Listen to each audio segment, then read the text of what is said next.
Hello friends, welcome to my channel. So today in this video, we are going to see that how can we download the FastAPI in our laptop. So first of all, simply open the command prompt and just type the command what I am typing on the screen.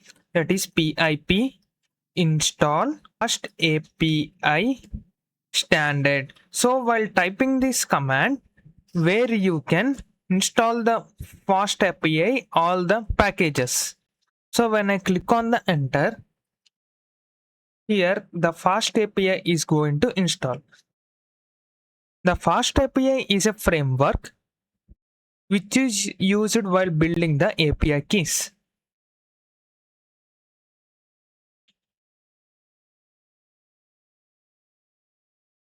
Now here you can see on the screen that it is downloading all the required packages.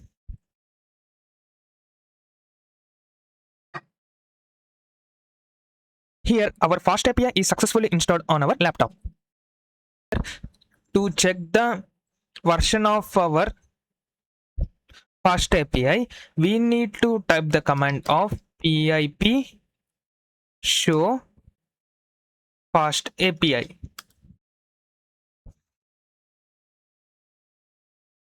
So here it is showing the version of 0.1.141.1. Now Please like, share, and subscribe to my channel. Make sure to subscribe so you never miss an update.